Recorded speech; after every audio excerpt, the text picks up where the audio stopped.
মানুষ বাইরে অভিনয় করে, মানুষ সমাজের মানুষের সাথে বাইরে একটা অভিনয় করে। কোনো কোনো ক্ষেত্রে আমরা নিজেরাই নিজেদের সাথে অভিনয় করি। কথা সাহিত্যিক হুমায়ুন আহমেদের নাম শুনেছিলেন? শুনেছেন? ইন্তেকাল করেছেন। তিনি তার বইয়ের মধ্যে লিখেছিলেন যে এই পুরো দুনিয়াটা হচ্ছে অভিনয়ের মঞ্চ। কথা সাহিত্যিক। আসসালামু আলাইকুম, আশা করি আপনারা ভালো আছেন।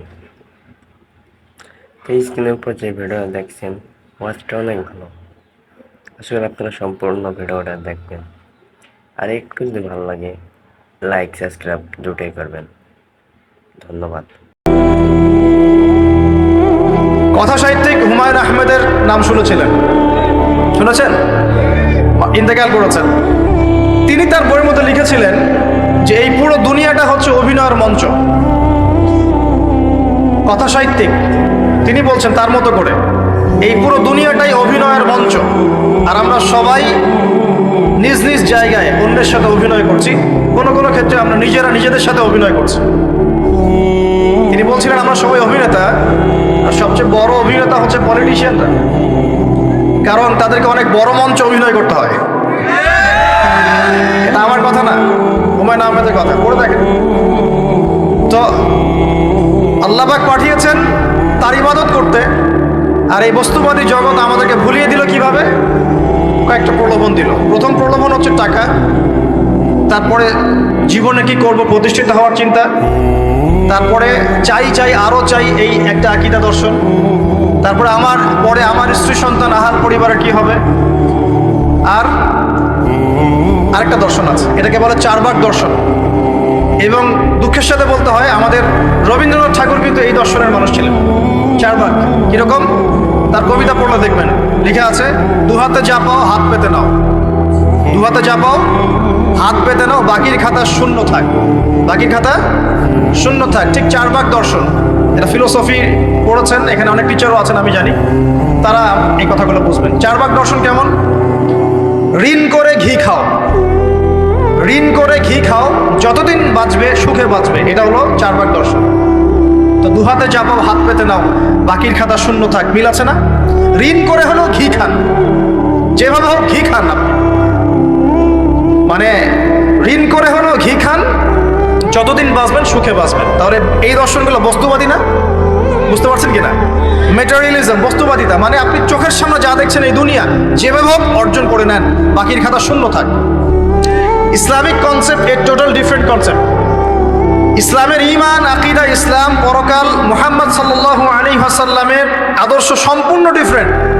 আমরা বলি কি এই দুনিয়াতে আমরা মুসাফির, দুনিয়াতে আমরা কি মুসাফির, কে কতদিন থাকবো কোনো ঠিক নাই।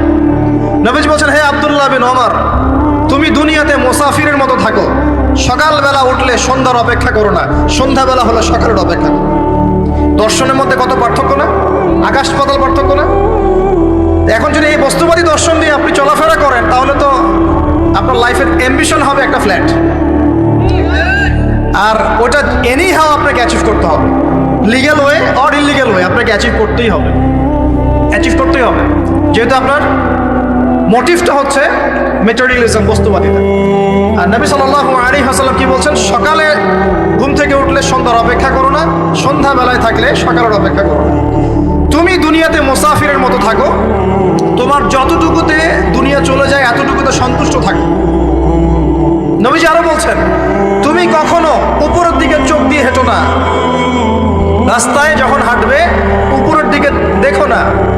লা তানজুরু ইলা মান হুয়া আসফালা মিনকুম, যারা তোমাদের উপরে আছে ওদের দিকে দেখো না, বরং তুমি দেখো যে তোমার নিচে কারা আছে। আবার বলছি, নবীজি বলছেন, তোমরা হাঁটবে যখন রাস্তায় চলাফেরা করবে, তোমাদের উপরের দিকে দেখবে না, তোমাদের উপরে কারা আছে। অলওয়েজ দেখবা তোমাদের নিচে কারা আছে, তোমাদের চেয়ে খারাপ কারা আছে। এক ভাইকে আপনি দেখবেন আপনি সুস্থ, তার হাত নাই। আরেক ভাইকে দেখবেন আপনি সুস্থ, তার চোখ নাই। এক ভাইয়ের পা প্যারালাইজড হয়ে গেছে, এক ভাইয়ের বডি প্যারালাইজড, একজন হার্টের রোগী, একজন ডায়াবেটিসের রোগী। আপনি সুস্থ আছেন, অথচ ওই ব্যক্তির অনেক টাকা পয়সা আছে, আপনার নাই। এখানে কে ধনী বলেন দেখি, আপনি না সে? আপনার সুস্থতা আছে।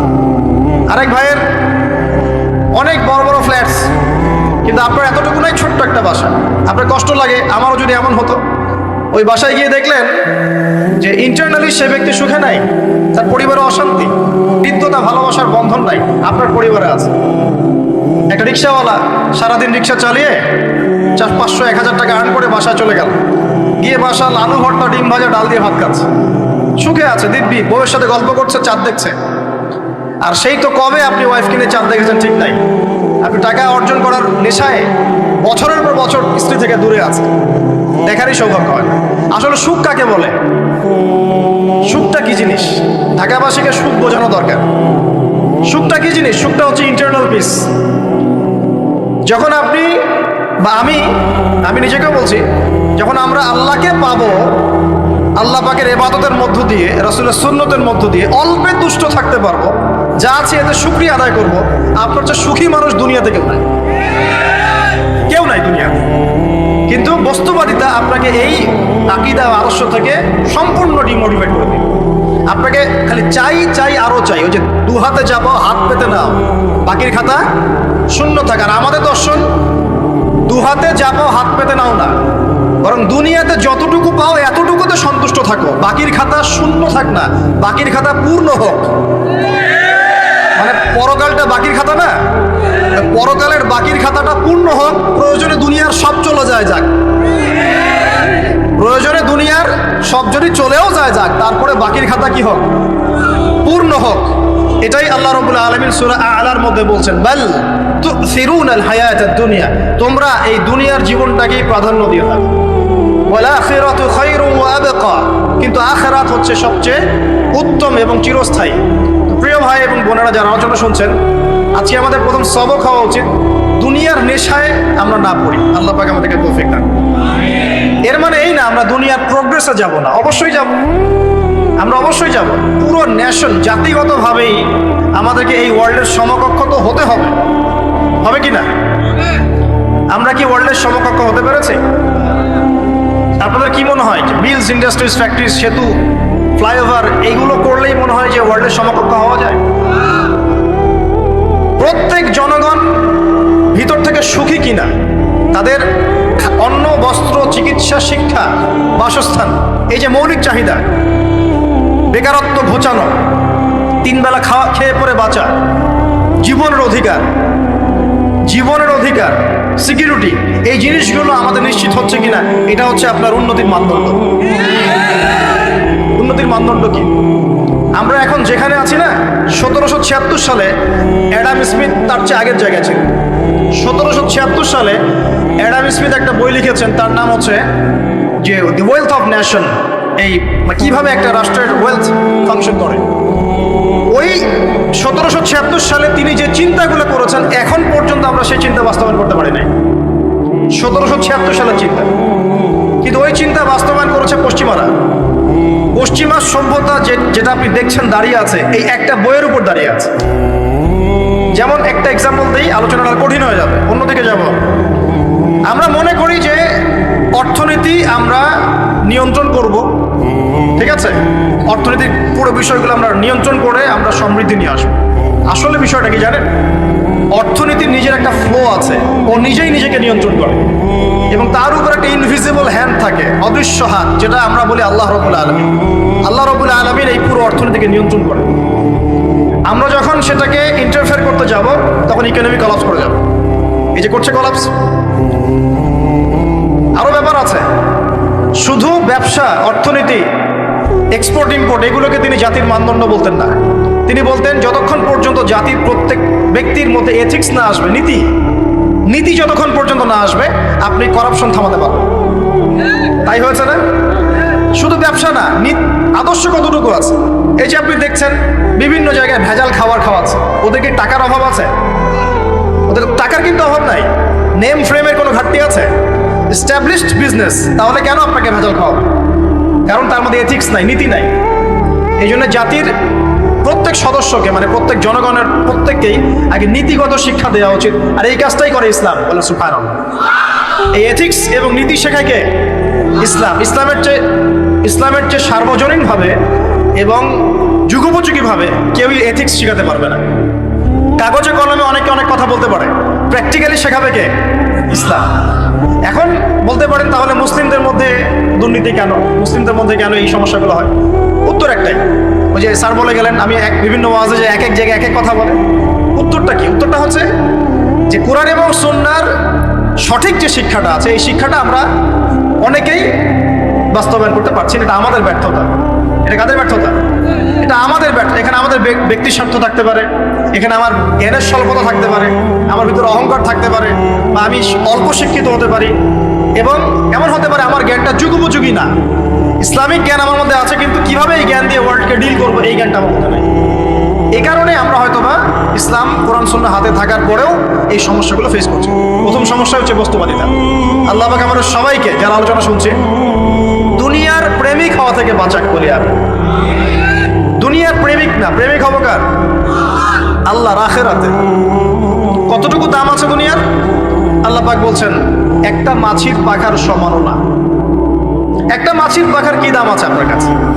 আল্লাহ পাক বলছেন পুরো দুনিয়ার দাম আমার কাছে যদি একটা মাছির পাখার সমান হতো, তাহলে এই দুনিয়াতে কোনো কাফের মুশরিক পানি পান করতে পারত। তার মানে এই দুনিয়াতে যা করো করো, আমার তো কোনো দামই নাই দুনিয়ার। কালকেই তো আমি দুনিয়া ধ্বংস করবো। আর ওই যে দুই জাতির কথা বললাম, জিন এবং মানব জাতি, আপনারা সূরা আর রহমান পড়বেন। রহমান নামটা অনেক ব্যাপক, দয়াময়ের নাম, তার মানে আল্লাহ পাক মার্সিফুল, মোস্ট মার্সিফুল। কিন্তু এই সূরা আর রহমানেই একটা ভয়ঙ্কর আয়াত আছে, কি?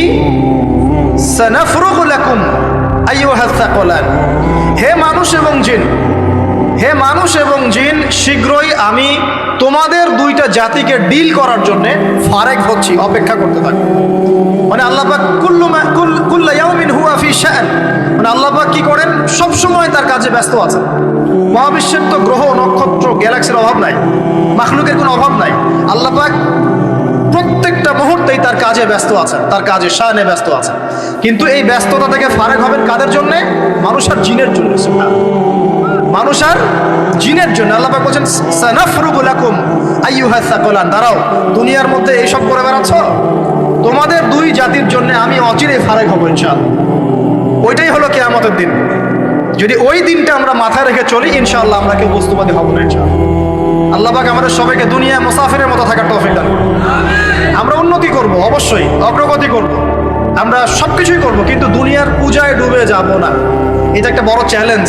মানে মধ্যমপন্থী থাকতে হবে, না একদম গোলালু মার্কা আর না চরমপন্থী, মাঝামাঝি থাকার চেষ্টা করতে হবে। আল্লাহ তৌফিক দান করবেন। ঢাকাবাসীর জন্য এর চেয়ে বড় কোনো নসিহত হতে পারে না। ঢাকা থেকে, ঢাকার মতো যত মানে সিটিজ, মেগা সিটিজ আছে সারা ওয়ার্ল্ডে, তাদের জন্য এটাই প্রথম নসিহত, বস্তুবাদিতা ত্যাগ করতে হবে। বস্তুবাদিতা। আল্লাহ পাক আমাদের সবাইকে বাকির খাতা পূর্ণ করার তৌফিক দান করুন। এখন একটা লক্ষ্য পেলাম, কি জন্য দুনিয়া এসেছি? আল্লাহর ইবাদত করার জন্য। এখন অনেকে ভুল বুঝে প্রশ্ন করতে পারে, তাদের জ্ঞানের স্বল্পতা। আমি ওদেরকে দোষারোপ করবো না, কারণ আমাদের শিক্ষার সমস্যা আছে। আমরা তো সবার মাঝে ইসলামিক সার্বজনীন শিক্ষা দিতে পারছি না। এই কারণে অনেকে প্রশ্ন করতে পারে, তাহলে কি সারা জীবন আল্লাহ বিল্লাহি করতে হবে? আমি কি সারা জীবন তাসবিহ তাহলিল জিকির আজকার নামাজি পড়ে বেড়াবো? তাহলে এটা হলো তার ভুল বুঝ। এই আয়াত সম্পর্কে ভুল ব্যাখ্যা। সঠিক ব্যাখ্যাটা কি? সঠিক ব্যাখ্যা হচ্ছে সূরা হাশরের 7 নম্বর আয়াত। কত নম্বর? সূরা হাশর 7 নম্বর আয়াত। আল্লাহ পাক বলেন, ওয়ামা আতাকুমুর রাসূলু ফাখুযুহু। রাসূলুল্লাহ সাল্লাল্লাহু আলাইহি ওয়াসাল্লাম তোমাদেরকে যা যা দিয়েছেন সব নিয়ে নাও।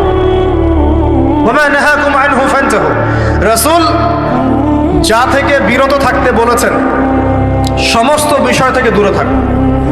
এখন এই আয়াতটাকে সামনে রেখে কোরআন সুন্নাহকে যদি আমরা ঘাঁটি, আমরা দেখব রাসূলুল্লাহ সাল্লাল্লাহু আলাইহি ওয়াসাল্লাম পেশাব পায়খানা ইস্তেনজা করা থেকে শুরু করে রাষ্ট্র চালানো পর্যন্ত প্রতিটা কাজের হেদায়েত দিয়ে গেছেন। আলহামদুলিল্লাহ। এটা কেউ মানি বা না মানি, দিয়ে গেছেন, এটা বিশ্বাস করতে হবে। আমল করতে পারি বা না পারি, নবী দিয়ে গেছেন, বিশ্বাস করতে হবে। দলিল চাচ্ছেন, আপনি সহিহ বুখারী খোলেন, মুসলিম খোলেন, তিরমিজি, নাসাই, আবু দাউদ এগুলো খোলেন, দেখবেন আপনি ইস্তেনজা করবেন কিভাবে, বসবেন কিভাবে, ঢোকার সময় কোন পা দিয়ে ঢুকবেন, বের হওয়ার সময় কোন পা দিয়ে বের হবেন, ইস্তেনজা করার সময় কথা বলতে পারবেন কিনা, কতটুকু বলতে পারবেন, গোসল কেমন করে করবেন, ওযু কিভাবে করবেন, আপনি আগে কি পা থেকে শুরু করবেন নাকি হাত থেকে শুরু করবেন, কিভাবে নামাজ পড়বেন, আগে গিয়ে কি সিজদা করবেন নাকি ইকামত হবে, আজান হবে, আল্লাহু আকবার তাকবীর দিবেন, কিভাবে নামাজ শেষে বের হয়ে আপনি ব্যবসায় চলে যাবেন, কিভাবে আপনি ব্যবসা করবেন, কিভাবে চাকরি বাকরি করবেন, সমাজের মানুষের সাথে মেলামেশা করবেন, মানুষকে দিনের দাওয়াত দিবেন, ইভেন কিভাবে আপনাকে যদি আল্লাহ ক্ষমতা দেন আপনি কিভাবে সোসাইটি মেনটেন করবেন, সমাজ এবং রাষ্ট্র মেনটেন করবেন, প্রতিটা হেদায়েত খুঁটিনাটি কোরআন এবং সুন্নাহ দিয়েছে আমাদেরকে। এই বিশ্বাস আগে রাখতে হবে। এই বিশ্বাস না রাখলে কেউ মুসলিম হতে পারবে না। I am very sorry to say, এই বিশ্বাস না করলে কেউ মুসলিম হতে পারবে না। আগে বিশ্বাস, তারপরে কাজ করতে পারেন কিনা সেটা পরের ইস্যু। এবং আমি বলে দিচ্ছি, এই যুগে আপনি 100% পারবেন না। সিম্পল, এই যুগে আপনি 100% পারবেন না, এটা স্বাভাবিক। কারণ এই পুরো বিশ্বটা তো ইসলামাইজড না। পুরো বিশ্ব কি ইসলামাইজড? বরং পুরো বিশ্বটা কুফুরের উপর আছে। কিসের উপর আছে? পুরো ওয়ার্ল্ডটাই কুফুরের উপর আছে, পুরো ওয়ার্ল্ডটাই। একটা এক্সাম্পল আমি প্রমাণ করতে পারি, একটা এক্সাম্পল খালি। আল্লাহ পাক বলছে সূরা মুলক, রাতের বেলা পড়তে হয় না সূরা মুলক? রাতের বেলা সূরা মুলক পড়তে হয়, যে পড়বে তার কবরের আযাব হবে না ইনশাআল্লাহ। কবরের আযাব থেকে আল্লাহ পাক তাকে বাঁচাবেন ইনশাআল্লাহ। সূরা মুলক তেলাওয়াত করতে হবে রাতের বেলা। এই সূরার প্রথম আয়াতে আল্লাহ বলেছেন তাবারাকাল্লাযী, বরকতময় সেই আল্লাহ, বিয়াদিহিল মুলক, যার হাতে পুরো মহাবিশ্বের ক্ষমতা। কার ক্ষমতা? তাবারাকাল্লাযী বিয়াদিহিল মুলক, বরকতময় সেই আল্লাহ যার হাতে পুরো মহাবিশ্বের ক্ষমতা, সার্বভৌমত্ব। ক্ষমতার বাংলা কি বলতে পারি আমরা? এটাকে ইংরেজিতে আপনারা কি বলেন? আপনারা বলেন সভরেন্টি। কি বলেন? সভরেন্টি বিলংস টু আল্লাহ। এখানে সভরেন্টি বিলংস টু কি? আল্লাহ। কিন্তু এই পুরো বিশ্বের সার্বভৌমত্বের মালিক কি এখন আল্লাহ বাকি আছে? মানুষ নিজের হাতে নিয়ে নিয়েছে। কথা বুঝতে পারছেন না? পুরো বিশ্বে আল্লাহর সার্বভৌমত্ব চলে এখন, মানুষের সার্বভৌমত্ব চলে এখন। তো পুরো ওয়ার্ল্ডটাই কুফরের উপর আছে না? বিশ্বটাই কুফরের উপর। এখন বাদ দেন, এই ওয়ার্ল্ডে আপনি 100% ইসলাম ডিল করতে পারবেন না, সিম্পল। কিন্তু আগে বিশ্বাস করেন যে একদম টয়লেট থেকে শুরু করে আসমান পর্যন্ত সবকিছুই হেদায়েত কোথায় আছে, কোরআন শুনে আছে কি নাই? এখন মানতে পারি না, সেটা আলাদা ইস্যু। কেউ বিশ্বাস করেছে, মানতে পারে না, আল্লাহ তাকে মাফ করে দিবে ইনশাআল্লাহ। বিশ্বাস করেছি, মানতে পারিনি, আল্লাহ মানে বিশ্বাস করেছি, আমল করতে পারি নাই, হ্যাঁ আল্লাহ আমল করতে গিয়েছি, প্রতিবন্ধকতা পেয়েছি, সমাজ এমন ছিল না, বিশ্ব এমন ছিল না, আমি পারি নাই, আল্লাহ মাফ করে দাও। ইনশাআল্লাহ আল্লাহ মাফ করে দিবে ইনশাআল্লাহ। কারণ আল্লাহ পাক বলেছেন, কারো আমল নামায় যদি শিরকের পাপ না থাকে, যে কোনো গুনাহ আল্লাহ যাকে ইচ্ছা মাফ করে দিবে। আমল নামায় এখানে শিরকের পাপ রাখা যাবে না, যে কোনো গুনাহ আল্লাহ যাকে ইচ্ছা মাফ করতে পারেন। বুঝাচ্ছি, মনে করেন একজন জেনা করেছেন, আল্লাহ মাফ করুন। ওই জেনাকার ব্যক্তি যদি বিনা তওবাতেও মারা যায়, তওবা করে নাই, বিনা তওবাতেও মারা যায়, কাল কিয়ামতের মাঠে আল্লাহ পাক তাকেও মাফ করতে পারেন। আল্লাহু আকবার। কিন্তু একজন ব্যক্তি শিরক করেছে, তওবা না করে মারা গেছে, আল্লাহ তাকে মাফ করবে। এখন শিরকের পাপ ছাড়া যে কোনো পাপ আল্লাহ মাফ করবেন ইনশাআল্লাহ। সো আগে আকীদা পোষণ করি যে হ্যাঁ, কোরআন সুন্নাহয় সবকিছুর সমাধান আছে আল্লাহ। এখন আমি আমল করতে গিয়ে হয়তো পারছি না, এখন আমার বিশ্বাস চলমান বিশ্বের সাথে সাংঘর্ষিক হচ্ছে, এবং এই বিশ্বাসকে দমিয়ে দেওয়ার জন্য কি করা হচ্ছে? এই বস্তুবাদিতার মতো আদর্শগুলো আপনার সামনে তোলা হচ্ছে। এখানে উত্তরটা কি? এখানে উত্তরটা হচ্ছে, দেখুন, ইবাদত মানে শুধুমাত্র নামাজ, রোজা, হজ, যাকাত নয়। ইবাদত মানে শুধুমাত্র নামাজ, রোজা, হজ, যাকাত নয়, বরং আমার জীবনের প্রতিটা সেক্টরই ইবাদত বলে কাউন্ট হবে যদি আমি সেই কাজটাকে নবীর সুন্নাত অনুযায়ী করতে পারি। আমার কথা কি বুঝতে পারছেন? এই হলো ব্যাখ্যা, ওয়ামা খালাকতুল জিন্না ওয়াল ইনসা ইল্লা লিয়াবুদুন। আমি জিন আর মানুষকে শুধু আমার ইবাদত করার জন্যই সৃষ্টি করেছি। আপনার ইস্তেনজা করাটা ইবাদত। সুবহানাল্লাহ। আমার ইস্তেনজা করা কার প্রয়োজন? আমার না ইসলামের, না আল্লাহ পাকের? ইস্তেনজা কার জন্য করি? আমার প্রয়োজন। আমাকে এখন ইস্তেনজা করতে হবে, কষ্ট দিচ্ছে আমাকে। খাবার খাবেন, কার জন্য খাচ্ছেন? আমার জন্য নয় কি? আমার জন্য। আপনি ব্যবসা করছেন, কার জন্য? আমার জন্য, আমার স্ত্রী সন্তান, আমার পরিবারের জন্য। আপনি সমাজ চালাচ্ছেন কার জন্য? আপনার জনগণের জন্য। এখানে স্বার্থ কার? মানুষের না আল্লাহ? আমার স্বার্থে আমি এই সব কাজগুলো করব, নবীর সুন্নাহ অনুযায়ী করব, তাহলে দুনিয়াবি কাজগুলোতেও আল্লাহ পাক নেকি দিয়ে দিবেন ইনশাআল্লাহ। কেমন দুনিয়াবি কাজ? স্ত্রী সহবাস করা, স্ত্রীর সাথে ভালোবাসা, প্রণয় বিনিময়। আপনি স্ত্রীর দিকে তাকিয়েছেন, নেকি হয়েছে। স্ত্রীর হাতটা ধরেছেন, নেকি হয়েছে। স্ত্রীকে আদর করেছেন, নেকি হয়েছে। তার মুখের মধ্যে ভাত তুলে দিয়েছেন, নেকি হয়েছে। আপনার ছেলেকে আদর করে কোলে নিয়েছেন, নেকি হয়েছে। মা ছেলেকে দুধ পান করাচ্ছে, নেকি হচ্ছে। আপনি ভাইকে 5